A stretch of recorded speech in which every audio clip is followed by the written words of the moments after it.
Bonjour, amis de l'histoire antique, chers suiveurs d'Historica Hellenistica. Alors aujourd'hui, j'ai le plaisir et l'honneur de recevoir Alex ou Césarée, qui est un de mes suiveurs les plus anciens, qui me suit entre guillemets sur les réseaux sociaux depuis plus de 5 ans et qui, bon an mal an, m'a encouragé à créer cette chaîne. Donc c'est quelqu'un, on va dire, qui est un autodidacte, qui n'est pas historien de formation, mais qui a une culture générale et une culture antique assez aiguisée et qui a aussi des avis assez tranchés, assez arrêtés sur Alexandre. Donc très intéressant en termes de conversation. Et en tout cas, je le remercie de me suivre depuis le début de ma chaîne. Donc je vais lui laisser la parole, je vais lui laisser un petit peu se présenter, puis ensuite on va tous les deux faire un débat, on dira, sur Alexandre le Grand à travers les mythes et les lieux communs, on dirait les idées reçues que l'on peut critiquer, sachant qu'Alexandre est très à la mode, voire un petit peu trop à mon goût, et qu'on le retrouve un petit peu à toutes les sauces, pour le meilleur et pour le pire. Donc je vais laisser la parole à Alex, le bien nommé. Il va se présenter rapidement. Alors je vais juste te demander, Alex, qu'est-ce qui t'a fait aimer Alexandre le Grand? Quelles sont les lectures que tu recommandes et qu'est-ce que tu, on va dire, apprécies dans cette grande figure historique? Alors, il faut le reconnaître, l'écrasante majorité des gens ne connaissent pas véritablement l'histoire. Ils croient connaître, mais ils ne connaissent pas véritablement. C'est réservé à une- à un cercle très fermé. Et j'en faisais partie de ces gens-là. Je suis le premier à le reconnaître. J'ai eu un cas de conscience et je me suis dit, bon, allez, je commençais par m'intéresser à l'histoire, il serait mieux vaut tard que jamais.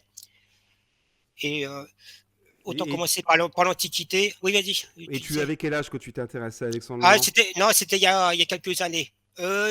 Jusqu'à l'âge de 30, voire 35 ans, et je connaissais que dalle D'accord. à l'histoire. Ouais, comme l'écrasante majorité des gens, il faut le Bon, reconnaître, hein. bah, Oui, j'exagère un non, peu, mais mais l'histoire, c'est une matière assez partagée parce que tu peux tomber sur n'importe quelle profession. Ça peut être un plombier ou oui, oui, un oui, je sais. policier ou un agent immobilier. Il va dire: Oui, Ah, oui, je suis fan d'histoire. Parce que bon, moi, je suis prof oui, d'histoire. Donc, oui, quand je lui dis que je suis prof d'histoire, ah, j'adore l'histoire, j'aime bien telle période. Donc, c'est une matière assez partagée. ouais, Après, c'est vrai qu'Alexandre le Grand, c'est un peu une niche. Mais ce que je remarque, c'est qu'il est quand même de plus en plus à la mode. Moi, quand oui, j'ai commencé à apprécier Alexandre, il y a quasiment 25 ans, donc j'en ai 48, donc ouais, j'avais ouais. 20 ans. Voilà, j'avais 20 ans quand j'ai commencé à m'intéresser à Alexandre. C'était vraiment une niche. Enfin, les gens s'intéressaient éventuellement à l'histoire romaine. Moi, j'étais, enfin, je vais pas dire que j'étais un précurseur, ce serait un mot un peu exagéré, mais honnêtement, dans mon domaine, en tout cas universitaire, puis en plus sur voilà tout ce que j'ai fait ensuite sur Wikipédia, j'ai l'impression d'être tout seul, quoi. Et voilà. Et maintenant, Alexandre est Oui, devenu ouais. Mais beaucoup plus justement, mainstream. j'ai commencé par une, celle de Schmitt, ensuite celle de Benoît Méchain, Mhm. ensuite Claude Mossé, Droysen, Ah, Pierre Briand, bon, Battistini. euh, t'as commencé par du très lourd, parce que tu aurais pu oui, commencer par le que sais-je, encore qu'il était fait par Pierre Briand. oui, Donc c'est un mauvais oui, exemple, mais et enfin, non, on non, voit ce que je veux dire. oui, T'as oui, commencé par du très lourd. Bon, c'est vrai que Benoît Méchain, il était un peu pétainiste et il était un petit peu collabo. Bon. Et donc là, il me semble que tu es en train de lire en ce moment, donc justement, un ouvrage de Pierre Briand dont on parlait à l'instant, exact. qui est consacré sur les lieux communs et sur la critique qu'on peut faire de ces lieux communs. Est-ce que tu pourrais nous en dire un petit peu plus sur le livre que tu es en train de lire en ce moment? Voilà, j'en suis à la moitié. En fait, c'est comment est instrumentalisé l'image d'Alexandre à travers le monde, pour le meilleur et pour le pire. C'est, euh, il est des fois aimé et détesté. Euh, et, en fait, il a toujours été comme ça dans toute l'histoire de l'humanité. Il a un côté sombre, mais il a un côté lumière aussi. Mhm. Ouais. Mais Et, qui sont très marqués, parce qu'on pourrait dire ça de n'importe quelle personnalité, c'est même un petit peu bateau, un petit non, peu cliché, mais particulièrement chez Alexandre. Enfin, c'est ça qui est oui, vraiment ouais, fascinant, ouais, c'est cette dichotomie. ouais. euh, alors certains diront Et, Dionysos et Apollon, l'ubris et en même temps la sagesse aristotélicienne, mais c'est ça qui est fascinant, c'est ce personnage. C'est ce qui peut-être fait aussi sa grandeur et même ses limites, hein, c'est, on dirait, ce double visage. Et donc, qu'est-ce que tu auras à nous dire de plus sur ces lieux communs? Qu'est-ce qui t'a interpellé?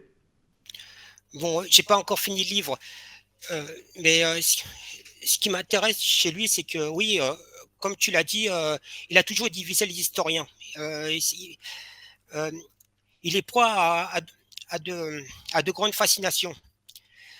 Comment t'expliquer? Il est, il est censé celui qui regroupe toute l'espèce humaine pour ne former qu'un, mais c'est aussi celui qui divise. Parce qu'il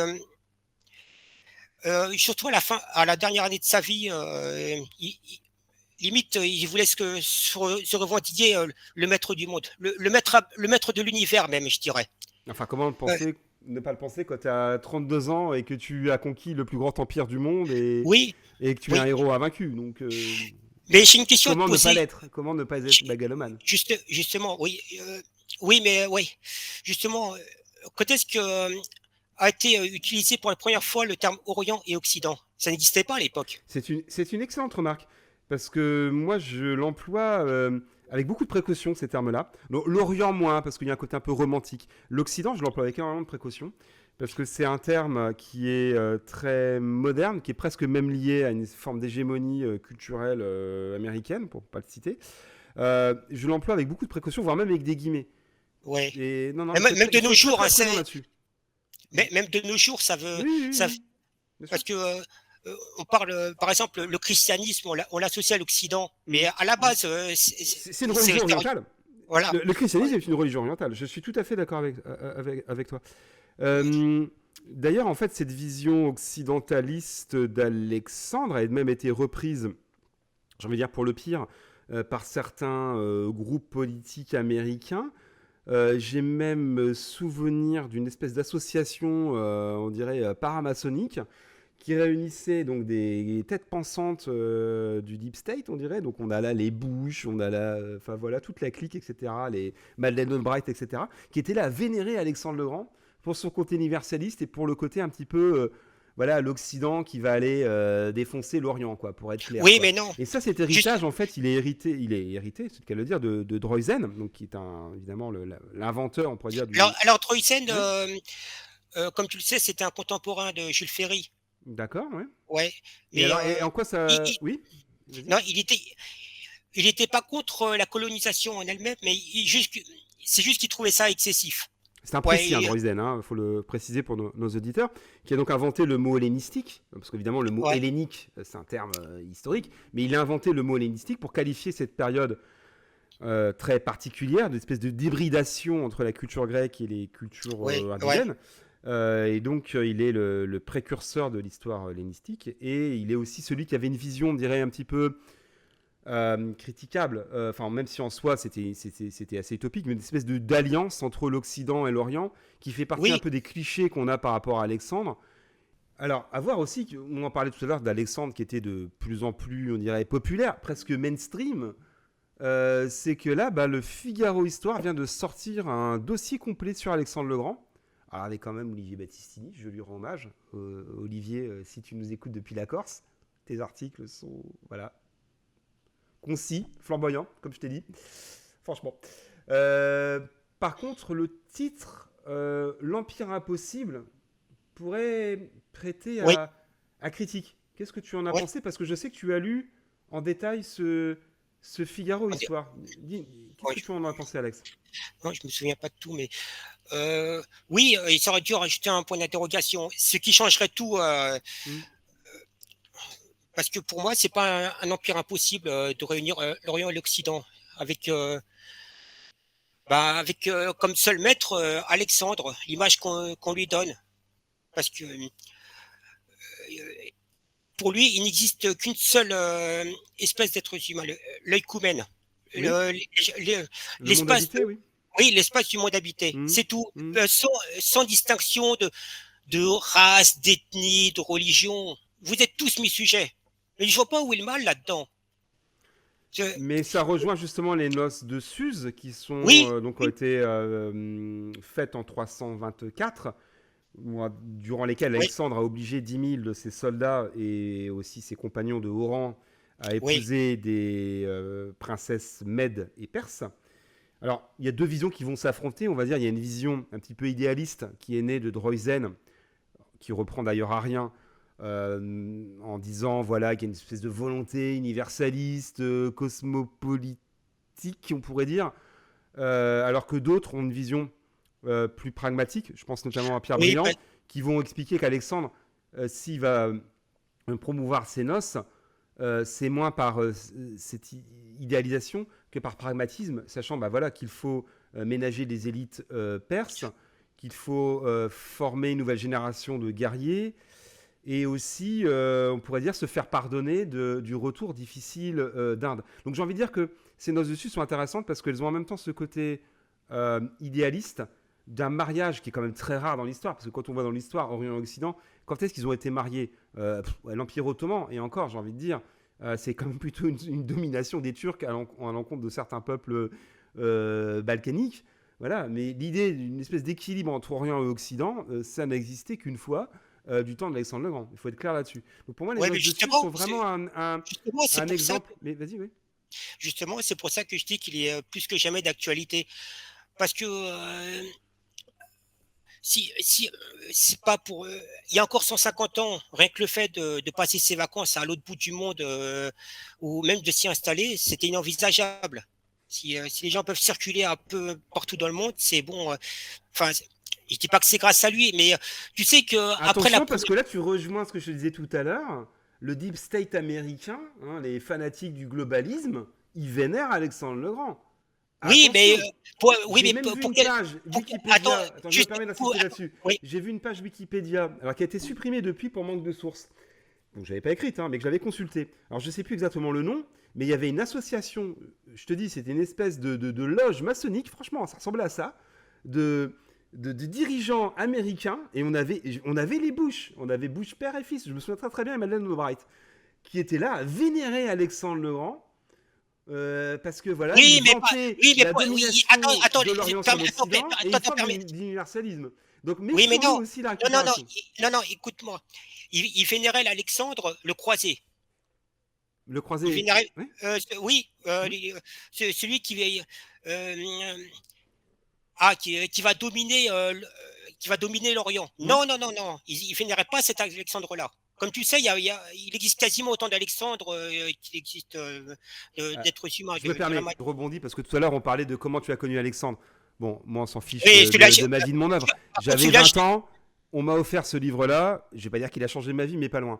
Moi au départ, Alexandre, j'avais une vision un peu romantique. En fait, je vais être clair avec vous, j'ai toujours aimé l'histoire grecque, mais au départ, bah, comme tout le monde, je m'intéressais à l'époque classique, voilà, bon, voire même à l'égard de Troie. Et je me suis pris de passion pour Alexandre en parallèle d'une passion pour Jim Morrison. Je crois que je suis pas le seul, Monsieur Battistini est aussi fan de Jim Morrison. Et on m'a offert ce livre et qui a pas pris une ride. Donc Paul Fort, qui est un archéologue, qui a fait tout à pied. Il a tout refait le périple d'Alexandre à pied. Je vous le montre là. Et ça me rejoint ce que tu dis à l'instant, et je vais te laisser la parole tout de suite après. C'est qu'il y a 7 Alexandre. C'est qu'en fait, c'est vraiment hyper intéressant. Il voit Alexandre à travers 7 figures. Donc l'historien, le psychologue, l'admirateur, le moraliste, le théologien, le sociologue, le pragmatiste, etc. Alors évidemment 7, bon, il y a une valeur symbolique, on suppose, derrière ce chiffre un peu magique. Mais c'est vraiment intéressant parce que c'est vrai qu'Alexandre peut être repris à toutes les sauces. Il peut être repris, j'ai envie de dire, à la limite par les woke et par les ultranationalistes. Enfin, je veux justement, dire, c'est ça qui est fascinant chez lui. ouais, voilà, c'est surtout pour ça Oui, que je m'intéresse à mais c'est lui. ça qui est intéressant. Et c'est en ça qu'on peut aussi critiquer. C'est en Oui, ça qu'on peut aussi dire qu'il a créé un monde nouveau, on pourrait le dire. Et c'est en ça aussi, parce que je rebondis là-dessus sur le Figaro Magazine. justement, c'est ça qui change tout. J'insiste sur ce fait. Pour moi, c'est pas un empire impossible. Réunir tous les êtres humains sous une même coupe. Mais je le répète, je ne vois pas où est le mal là-dedans. Non, c'est pas une question de Le- mal, mais c'est une question, c'est là ce que je voulais dire, c'est que cet empire n'est pas si impossible, parce que même s'il y a eu un certain morcellement qu'on peut pas Ouais, bon, nier, ouais. c'est que l'empire séleucide a quand même perduré 300 ans, en intégrant les Perses à l'administration. L'empire lagide a duré aussi 300 ans en intégrant des Égyptiens à l'administration, et aussi en promouvant une forme de syncrétisme religieux, pensons à Sarapis. Donc, parler d'empire impossible, non. Donc, par rapport à l'argument que je viens de dire.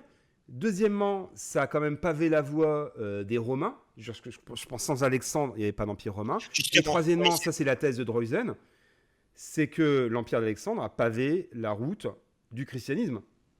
C'est que Mm. sans Alexandre et cette volonté universaliste d'une religion qui s'adresse à tous, quelle que soit, on pourrait dire, l'ethnie, l'origine ou la religion de départ, il n'y aurait jamais eu le christianisme. Et c'est ça qui est intéressant. Et c'est même dit, vous voyez, comme quoi j'ai des multiples sources. Comme La tu l'as chanson dit une d'Iron fois, Maiden, Alexander the Great, le dit bien.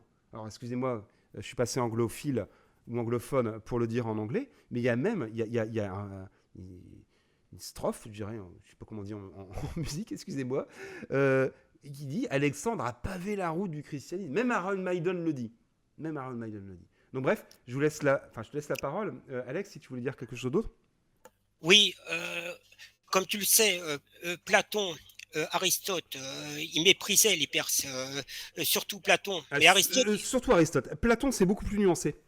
ah bon, je crois que c'est Platon, parce l'inverse. que je me permets une petite parenthèse, parce que Platon est un antidémocrate forcené, il faut quand même pas l'oublier. C'est un élitiste patenté, et il mettait plutôt au contraire en avant l'idéal monarchique et aristocratique des Perses. Donc c'est beaucoup plus subtil qu'on l'entend. Aristote qui était traumatisé par les Perses, son ami, le tyran d'Atarnée, donc une cité de l'Anatolie, qui s'appelait Hermias, a été torturé à mort dans les pires conditions, et Oui, ça l'a beaucoup traumatisé. Et ce qui a poussé Aristote ensuite voilà, à dire à Alexandre à inculquer considère les sa haine. Perses comme des animaux. Oui, mais justement, bon après, on ne sait pas ce qu'il lui a enseigné, mais admettons qu'il lui a enseigné ça. Mais il a eu l'intelligence d'esprit de se forger son propre avis sur les Perses. Bien sûr. Et même parmi ses compagnons, il y en a qui. Mais qu'est-ce que tu fous à te comporter comme des Orientaux? La proskinèse, tu vois très bien de quoi je parle. Oui, Quand donc il là, le voulait. rituel de prosternation Ouais, qu'Alexandre a ouais. imposé en 327, mais qui n'a pas duré, parce que Oui, mais ces justement, officiers mais ont l'idée refusé était de là. s'agenouiller. Un grec ne s'agenouille pas devant son souverain. Donc ça a Oui, été terminé. La oui, proscrinèse, terminée. Bon. oui, mais justement, euh, au début, soit, admettons qu'il voulait les combattre, mais euh, une fois en terre entre guillemets ennemie, il a voulu faire comme ses anciens ennemis, en faire des sujets Ah, de son empire. on est toujours un petit peu subjugué par les terres qu'on a conquises. Bon, ça, c'est aussi une forme de Oui, cliché. et Mais au-delà de non, mais ça, il y avait une volonté très claire de, non, un, attends, dépasser le excuse-moi. cadre de la cité, qui était très étriqué, qui était même, j'ai envie de dire, archaïque, et deux, on va dire, forger une espèce de nouvelle élite. Je parle bien d'élite, parce qu'il n'y a jamais eu d'idée de fusion des peuples. Ça, de multiculturalisme, tout ça, c'est des termes qui sont impropres, qui sont anachroniques, pour le coup. Mais, Ouais, mais oui. justement, tu l'as lu l'ouvrage de Pierre Briand sur l'Empire perse? Il y a à la fac, il y a très longtemps, Pierre Briand, j'en ai mangé beaucoup à la fac, mais c'était il y a 25 ans. Mais il dit bien de Cyrus à Alexandre. Donc le dernier empire de la Perse achéménide, c'est bien Oui, Alexandre, bah, c'est pas la Darius formule III. est restée Donc mythique. voilà, Oui, Pierre il a Briand qui pas, dit Alexandre est le dernier des Achéménides. Non, mais ça, oui, il a pas c'est détruit devenu l'empire. un cliché. Il a, Oui, oui. il a pas détruit l'empire perse, il en Non, non, était le continuateur. bien Ce sûr. sont ses successeurs, les Diadoques, qui ont un peu foutu la merde. Après, Bah, les j'ai pas ton Séleucides, niveau. je rends grâce aux Séleucides, parce qu'au départ, en fait, je me suis spécialisé, entre guillemets, sur les Séleucides. Alexandre était déjà, j'ai envie de dire, pris.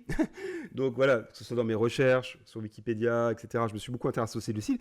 Et les Séleucides sont quand même la seule dynastie d'ascendance iranienne. Rappelons quand même que Séleucos a conservé son épouse perse. Lors des noces de Suse, il épouse Apama, donc, Ouais, qui était la fille. Attends, je termine. Qui était la fille de Spitaménès. Mais il est le seul, des Diadoques, à ouais, avoir, ouais, on va dire, gardé cette union. Et donc Antiochos, c'est né d'Apama. Donc déjà, à la d'accord. base, il y a quand même l'idée d'une certaine fusion des élites.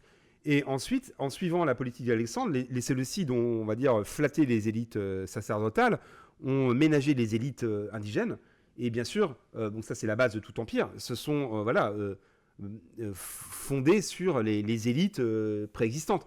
Donc il n'y a pas de rupture majeure. Au contraire, s'il y a bien, en mon sens, un royaume qui va faire perdurer l'idéal d'Alexandre, c'est bien celui des Séleucides, mais en montrant aussi ses limites, parce que l'empire est immense. Il y a des communautés très disparates. On va avoir des Anatoliens, des Judéens, des Perses ou des Mèdes.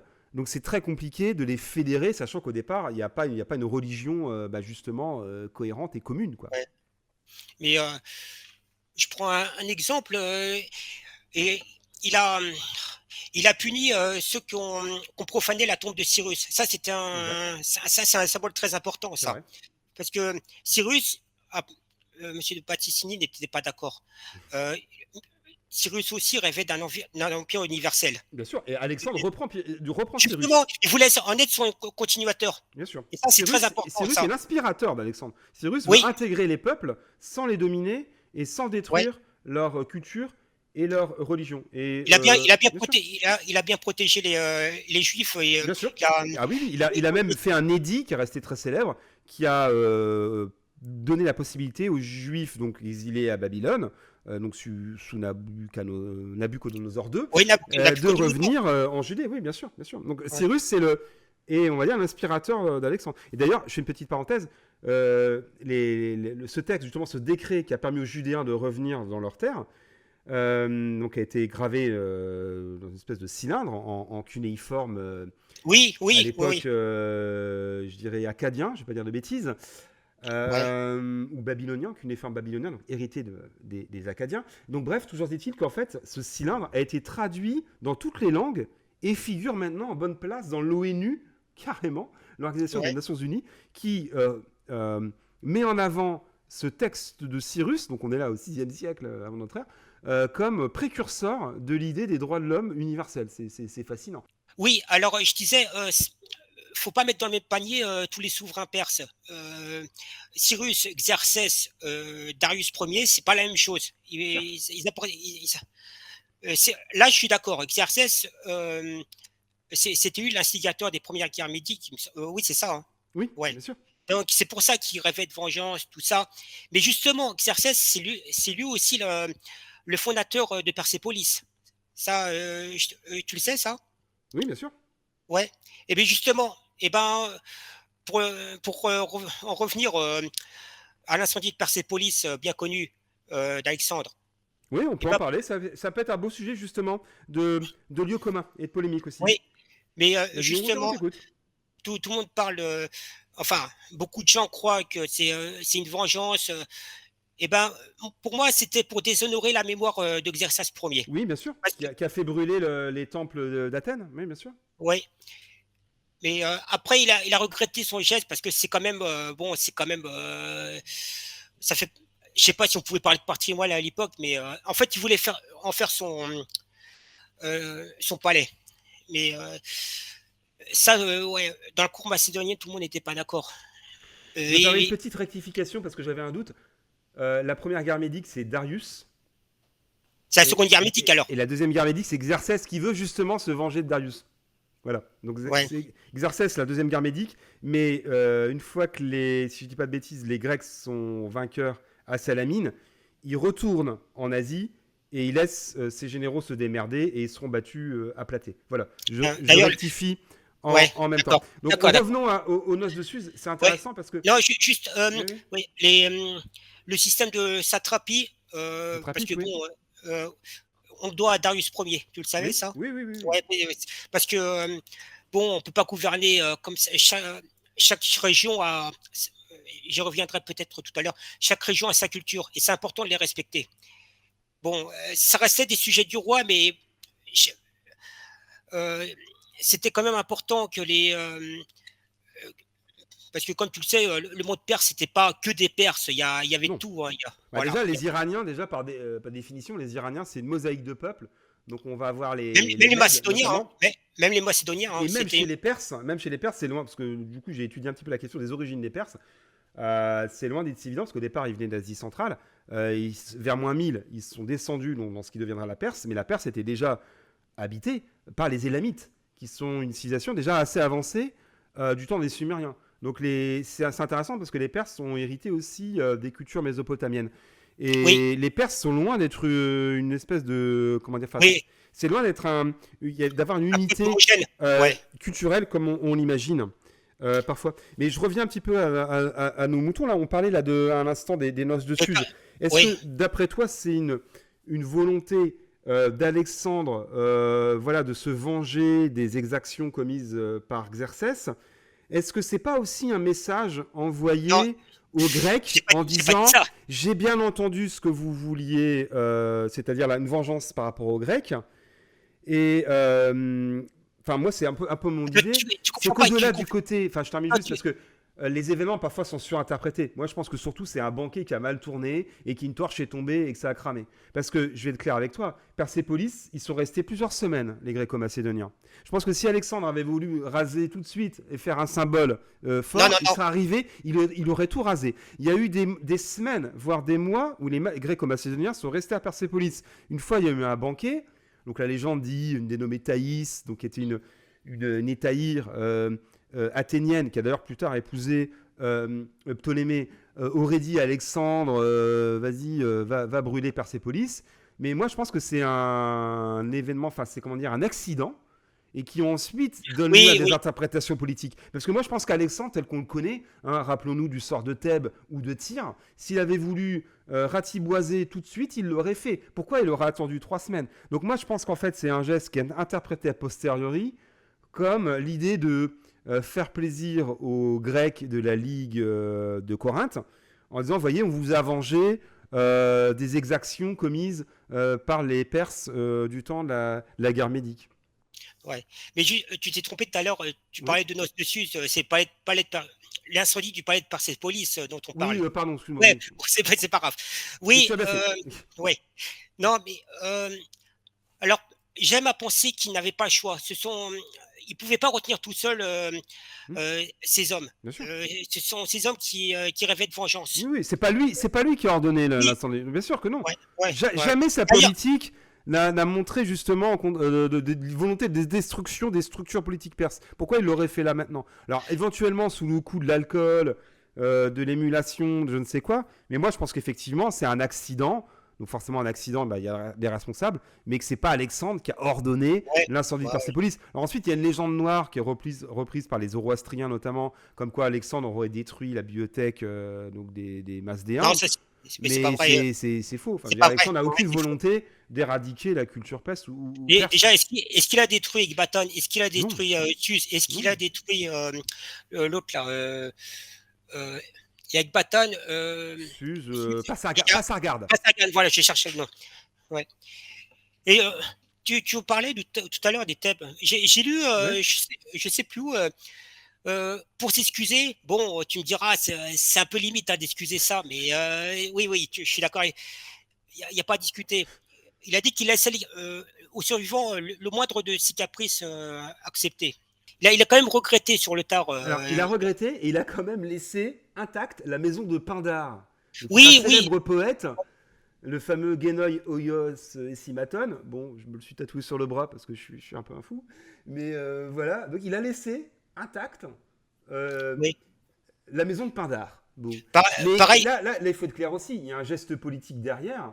Alors déjà, il Oui, faut revenir un petit peu en arrière. pour Je me montrer. permets juste un petit instant. Ouais. C'est qu'au moment de la bataille de Chéronée, donc on est là en 338, quand Philippe II écrase la coalition grecque, il, est, il montre beaucoup de mansuétude envers Athènes, mais beaucoup Oui, moins envers Thèbes. Donc déjà, on va dire que Thèbes était un il y a petit une peu... raison à cela. Voilà, mais alors la raison, c'est que pour moi, enfin, à mon sens, Thèbes était, on va dire, enfin, Athènes était un foyer culturel de premier ordre, incarné, on va dire, l'hellénisme, et les Macédoniens qui se voulaient pan-hellénistes ne pouvaient pas se permettre de détruire la cité d'Athènes. Par contre, ils n'ont eu aucun scrupule à le faire pour Thèbes, et Alexandre, il envoie surtout un message très clair, hein, il a à peine 20 ans, et il dit même à un moment, hein, je suis parti enfant combattre les tribus du Nord, hein, donc les tribales, les Gettes, et je suis revenu adulte au pied des remparts de Thèbes.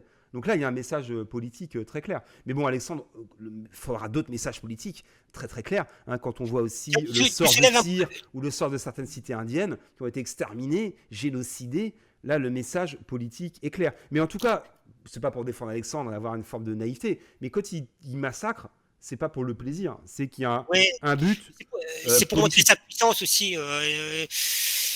Oui, oui, Preuve en c'est est, il a pas massacré les Perses par plaisir. À Babylone, il n'a pas massacré la population. Quand il est arrivé non. dans les capitales perses, il n'a pas massacré la population. Par contre, il a massacré qui? Il a massacré les mercenaires grecs en 336, non 34, donc à la bataille du Granique. Donc ils ont été encerclés, etc. Ils auraient, je sais pas, pu être faits prisonniers ou je ne sais quoi. Non, non, il a fait massacrer des milliers de mercenaires grecs. Donc les Grecs Et, aussi, qui trahissent la cause hellénique, peuvent être l'objet d'une terrible répression.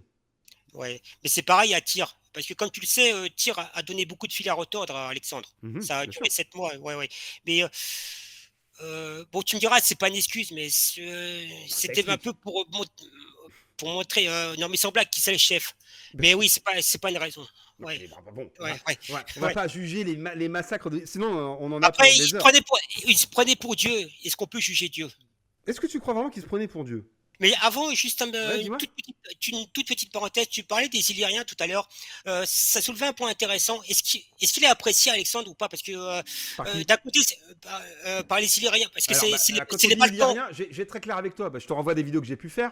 Les Albanais modernes considèrent qu'ils descendent des Illyriens. Premièrement. Deuxièmement, ils considèrent que la Macédoine antique était en fait essentiellement peuplée d'Illyriens hellénisés. Et donc pour les Albanais un peu frappadingues, donc je parle pas de tous les Albanais, mais en tout cas certains, ils considèrent qu'en fait Alexandre et donc les Macédoniens sont des Illyriens. Ouais, Oui, mais ouais, c'est tout. il n'empêche qu'après la Ligue de Corinthe, il les a combattus. Pas après la Ligue de Corinthe, avant. Ouais, Enfin, pas, non, il il n'a y a, pas il y a eu avant et combattu après. explicitement Avant les et après. Illyriens. Il a combattu les Gètes et surtout les Tribales, qui sont une tribu thraco-illyrienne.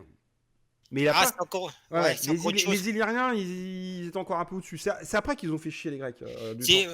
C'est les Antégonides, sous les Antégonides, ils ont emmerdé les Grecs. donc c'est parce que c'est bien beau de dire oui, c'est un Illyrien tout ça, mais il les a combattus. Alors, Non, mais ouais, enfin, non, mais laisse tomber. Alors pour terminer, pour conclure ce débat fort intéressant, est-ce qu'Alexandre se prenait vraiment pour un dieu? Parce que j'avoue que moi, je suis un petit peu partagé là-dessus. Qu'est-ce que t'en penses, Alex? pour moi, plus que jamais, que ce soit du côté de sa mère qui dès le berceau lui disait ah ton père c'est pas Philippe de rien du tout. Et à la limite elle disait ça, hein, Oui, oui. non c'est Zeus. Et tu es descendant d'Achille, tu seras un héros. Et son père c'est pareil, il dit descendant d'Hercule, je crois. Oui, c'est d'Hercule. D'Héraclès, oui, oui, oui. Les Et, Argéades estimaient ouais, descendre des Héraclides, donc qui étaient ouais, 80, je crois que Héraclès a vu 80 enfants. Donc ouais. les Héraclides étaient vus comme Non, non, les il avait, précurseurs des Argéades. Tandis que du côté donc de la mère d'Alexandre, donc Olympias, les Éacides, donc qui étaient les rois de la dynastie Molos d'Épire, prétendaient descendre d'Achille. Donc il avait quand même le patronage des deux plus grands héros grecs. Hein. C'est quand même pas ouais. rien. Et puis, que dire quand il était en Égypte, où il se faisait proclamer Zeus Amon. Ouais, fils de Zeus-Ammon. Ouais, ouais, ouais, Ouais. ouais. Mais bon, Et pareil là, il est évident. pareil quand il était en Perse, il se considérait comme le roi des rois. Ah, C'est même pas un roi, c'est le roi des rois. alors, attends. Le roi des rois, c'est pas lui qui l'a inventé. Le roi des rois, c'est une dénomination achéménide avec Oui, mais l'idée justement, justement. Attends, je termine. justement, il s'imprégnait de leur culture. Oui. C'est, Mais je me permets, hein, roi des rois, c'est pas une dénomination religieuse. sacra- C'est l'idée d'être le roi d'autres rois, c'est-à-dire Oui, l'idée un peu d'un oui, pouvoir justement. central, mais qui en même temps laisse une autonomie, une forme de vassalité, on dirait, à d'autres souverains. Donc roi des rois, Justement, c'est plutôt cette idée-là d'une pyramide vassalique avant l'heure. justement, c'est ce que je voulais aussi dire dans le live. Va pour qu'il y ait plusieurs rois. Mais il faut quand même un roi au-dessus des rois pour Mmh, maintenir l'ordre. Et mmh. c'est ce qu'il voulait. Ouais, c'est limite un. Il aimait bien s'identifier au dieu des peuples vaincus. Ça me rappelle la formule d'Alexandre qui disait que l'Asie ne peut pas avoir deux soleils. Et c'est beau, c'est fort. Bon. Voilà. D'autres Euh, choses à ajouter sur les lieux communs, sur ce que tu as pu justement lire par rapport à Pierre Briand, parce que je sais que ce livre, je l'avais consulté à l'époque quand j'avais refondu la page Wikipédia sur Alexandre le Grand. N'est-ce pas? Label d'or, médaille d'or, Wikipédia. Est-ce qu'il y avait d'autres choses à ajouter pour conclure? oui, non. Bon, je suppose que le nom d'Iskandar te dit quelque chose. Tu parles des missiles russes? Ouais, c'est son nom oriental, on va dire. Mais là, je crois qu'Iskander, c'est par rapport à Alexandre, je sais plus combien, Alexandre III peut-être, comme le pont, je suppose. Ouais, bref, ne digressons pas sur la guerre en Russie, on va avoir des problèmes. Je vais me faire striker de YouTube. Non, non, Mais... non, ou Sikandar, ou même Alexandar, ça se dit aussi. bien sûr. Non, c'était le nom qui. Je sais pas si. Non, bah non, c'est pas lui qui s'est fait prénommer comme ça, que je Non, non, raconte. mais c'est la Mais- version, on va dire, d'abord persane et ensuite qui est passée en Oui, langue arabe. oui, Voilà, mais bon, oui. Et, on va pas justement, embrayer là-dessus. À la limite, ça pourrait être l'objet d'une vidéo, hein, ouais, la postérité d'Alexandre dans le monde oriental, ce serait ouais, fascinant. justement, Parce ouais, qu'évidemment, il y a une tradition, alors attention, parce que qui n'est pas aussi avérée qu'on le pense, hein, qui dit qu'Alexandre est présent dans le Coran à la oui, sourate ouais, 18, dit la caverne. Alors j'ai bien étudié la question parce que j'ai justement refondu toute la page qui s'appelle Dour al-Kanaïn, parce qu'en fait, il n'est pas cité explicitement dans le Coran. On le nomme ouais. le bicornu, et certains exégètes donc, pensent que c'est Alexandre, la plupart, on va dire, pour être clair, la plupart pensent que c'est Alexandre, d'autres pensent que c'est Cyrus, Mais de toute d'autres façon, encore, je sais plus quel souverain asiatique. Donc de toute façon, c'est pas que ce explicite. soit Cyrus ou Alexandre, ça change pas grand-chose. Non, Ils non c'est étaient vrai. du même bord. Non, mais tu as raison par rapport à ce qu'on disait tout à l'heure, c'est que ce soit l'un ou l'autre, à la rigueur, ça revient un petit peu au même. Et je pense Voilà. qu'à la limite, pour moi, c'est Alexandre, je vais être clair avec toi, pour moi, c'est Alexandre, mais avec des éléments rappelant l'œuvre de Cyrus, justement, Hmm. le côté Ça, intégrateur. c'est très beau, ça. Hein. Ouais, mais ça, c'est mon intuition personnelle. Bon, Ouais, je peux pas l'écrire sur Wikipédia parce qu'ils aiment pas les travaux inédits. Donc, je le réserve pour mon livre, voilà, que je suis en train de d'accord. préparer. Ouais, J'ai quasiment terminé. Voilà, je vous le dis ouais. pour ceux qui me suivent. Et Oui, je je vais être voulais parler. édité, je vous le dis, les gars, hein, je vais être édité. Non, mais je précise, hein. C'est pas un D'accord. livre. Non, c'est pas pour moi que je l'écris, hein. Voilà. Bon. Mais en tout cas, si vous voulez me retrouver, ben, vous savez où je suis, sur YouTube. Ou sinon, bah, si vous voulez avoir des compléments d'informations sur Wikipédia, bon, je vous le dis, vous le savez pour ceux qui me suivent depuis longtemps, mais enfin voilà, toutes mes vidéos sont sourcées en grande partie par Wikipédia, pas que, parce que j'ai aussi une bibliothèque assez fournie, mais en tout cas, la plupart des articles Wikipédia dont je fais référence ont été écrits par moi-même, en fait. Donc, ça me donne un certain crédit, j'avoue. Je m'autocite, voilà, c'est écrit dans mon livre, c'est écrit sur Wikipédia. Donc voilà, j'avoue que ça me donne un petit peu un certain crédit. Voilà. Enfin, après, c'est pas sorti de ma tête. Hein. Voilà, j'ai utilisé énormément de sources universitaires, voire même aussi les sources primaires. Hein. Voilà, Arien, Diodore, Plutarque, c'est open source. Pourquoi s'en priver? Voilà. En tout cas, je remercie beaucoup notre ami Alex, dit Césarette, qui me suit depuis tant d'années, et je tiens à te remercier parce que nos conversations m'ont toujours stimulé. Tu as toujours su titiller, voilà, t'es pas en mode oui, oui, t'as raison, tu sais critiquer, même Ouais. avec Battistini, qui est quand même un grand historien, t'es parti un peu chaud en disant, moi je suis pas d'accord avec vous, tout ça, bah, t'as pas peur, putain, moi Battistini, je me tais, j'écoute, et après éventuellement. Mais non, mais écoute, t'as raison, il faut assumer. Donc voilà, Bien en sûr. tout cas, j'admire beaucoup ton côté autodidacte et ta culture, etc. Tu as lu plein de livres que moi j'ai jamais lus, donc voilà, bravo à toi. Et ça C'est prouve un que. plaisir. Bah oui, bah écoute, je Ouais. pense que ça a plu. Enfin, j'espère. En tout cas, que ça Il y en plaira. aura d'autres. Voilà, je Oui, veux dire j'espère que ça plaira. Voilà, j'espère que ouais. ça plaira. Et puis, à très bientôt, chers J'invite auditeurs. à ce qu'on en fasse d'autres avec, avec des historiens, avec Badistini et d'autres Et s'ils veulent bien. ben, c'est ouvert. J'ai bien reçu Nicolas Mirkovic. Tu J'avoue, je connais? connais pas. Ah J'avoue, bah, je c'est connais pas. un géopolitologue franco-serbe. C'était très Ah intéressant. oui, ouais, c'est la vidéo, Ouais, d'accord. mais il aime bien mon boulot. Il a bien aimé ce que je disais sur les Illyriens. Bah, forcément, les Grecs, les Albanais, les Serbes, tout de suite. Oui, Voilà. ah tiens, justement, il faudrait que je pose la question euh, à lui. À Euh, qui? ben, À ah, Mirkovic? oui, sur Alexandre au balcon, s'il a apprécié ou pas. Ah, bah oui, Ben, forcément. je dirais que non, parce qu'il les a combattus quand même. Oui, mais bon, on va pas. Non, mais bon, on va Voilà, pas. C'était pas les mêmes peuples. C'était pas des c'est Slaves. Non, mais là c'est là où je suis pas d'accord avec cette façon de voir. Parce que c'est pas les c'est mêmes comme, peuples. c'est comme, C'est comme si tu parlais des Gaulois et des Francs. non, Enfin, c'est comme Napoléon mais ça avec. n'a rien à Tu sais, voir. si, Napoléon, la Corse et Mais la France, les c'est pas la même chose. Balkaniques actuels sont des Slaves du Sud. Ça n'a rien à voir avec les traces souvenirs. Il s'est passé 2500 ans. C'est comme si moi je me trouvais, je sais pas. Oui, mais Oui, justement, moi j'aime bien les Gallo-Romains, mais je me sens pas solidaire de Vercingétorix. Enfin, oui, peut-être. mais En non, termes, oui, justement, moral, mais bon, enfin, voilà. Mais là, c'est ce qu'on appelle le protochronisme, et je le combats avec méthode et avec aussi engagement. Parce que je suis pas un fan de Versailles. Après, oui, si on parle des druides, ils avaient leur culture. bon, là on digresse. Hein, Ouais, la vidéo, je vais ouais, couper. Là, on ok, digresse. ça marche. Bon, Allez, bon, bah, je te souhaite bonne soirée. Et Et merci à toi Alex pour cet entretien et à très bientôt et au revoir chers auditeurs, chers suiveurs, j'espère que ça vous a intéressé.